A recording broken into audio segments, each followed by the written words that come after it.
Alright, y'all, we back. My starter's supposed to come today. It is not here yet. It's about to be 3 in the afternoon. I didn't want to wait too long. I wanted to get at least something done. So because I have the 8-pound springs that I ordered, which are these, they're supposed to be tile springs, but more like a knockoff spring. Either way, it's supposed to be a 7.7 pound spring because I went for an 8-pound. This is what they had, 7.7. I guess that's supposed to be their 8-pound spring, but that's cool.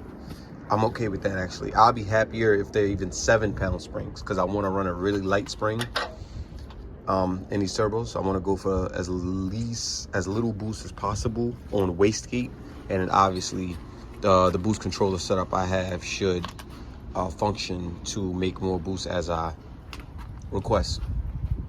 So I'm gonna try to swap these out. These actually come with 14-pound springs, and I don't want 14 pounds as my base. That's to me, that's a little bit spicy. I would rather something really low, you know, 6, 7, even 8 pounds. I think that's pretty reasonable. But I'm gonna get these up out of here. All right, y'all. So getting the gate off, and just if you want to have a little comparison, got your 14-pounder, and then your supposedly 7.5 pounder, or 7.7. So I'll probably put this side because they have it kind of ground down. I'll put this on the bottom. So yeah, there's your difference. About the same stiffness from what I would say, kinda. But obviously, as you see, big difference in diameter and height. Alright, got the car back running. I installed a new starter, installed the 7.7 pound or whatever springs into the gates, and now I'm just letting it just idle a little bit. Just hanging out.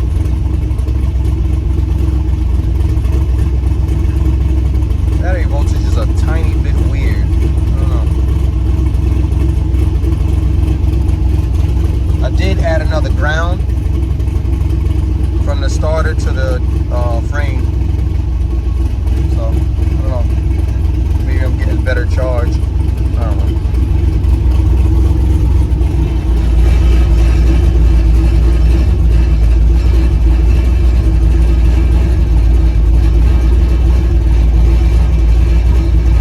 So I'm getting 26 pounds of fuel pressure on Holly, but on my gauge I got 40. I don't know.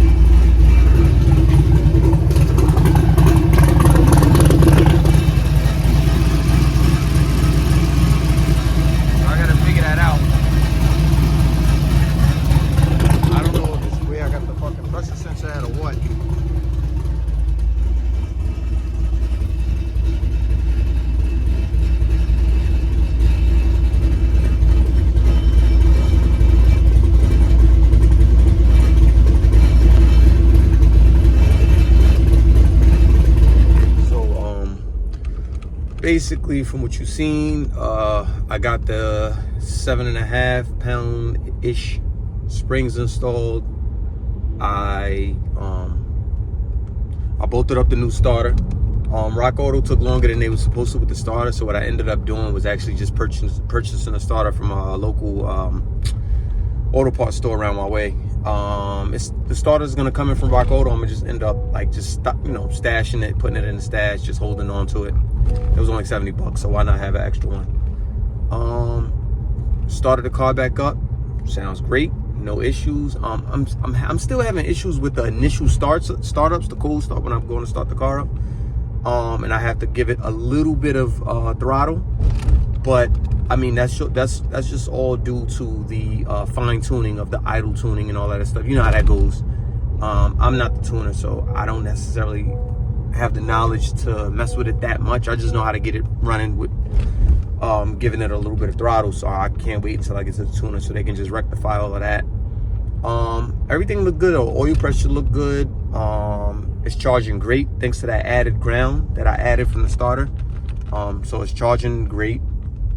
The only issue that I see is, and I don't think it's my last video cut off. What I was trying to say is the only issue that I can see is my fuel pressure being a little lower than what the mechanical gauge is reading from the fuel regulator.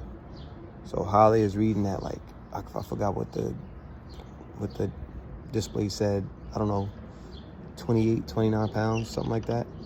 But then I got the mechanical gauge reading me 40, which is what I had set it at. So I don't know. I gotta figure that one out. But I don't think that's a huge deal. I think it's something real small hindering that. So I'll figure that out. But other than that, I'm trying to get this content out to y'all quick. I just went and got the, it's the next day, by the way. I went and got the plates. I went and registered my car. Easy, real easy. Other than them towing my daily, because I had to park it in Dunkin' Donuts because there was no parks by the DMV, but that's my fault. You know, I'll take that L. So I got the plates, registration. I'm gonna try to take it on a spin, hopefully. If so, that will be what you'll be seeing. Let's see.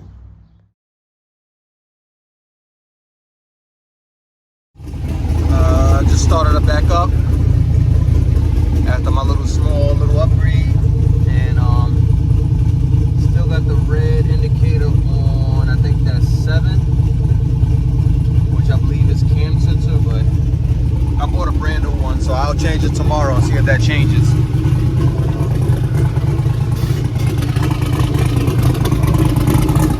Alright guys, so just left from the shop. I tried to throw a small clip in there. I was too busy checking on sensors and leaks and stuff, but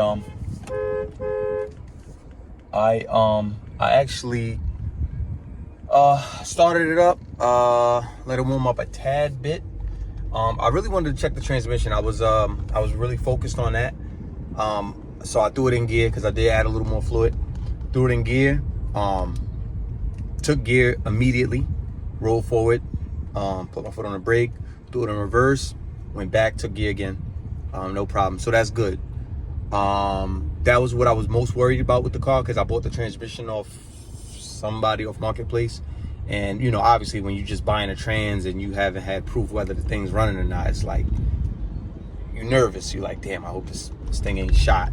But, yeah, it seems to be okay. I'll double check the fluid maybe tomorrow.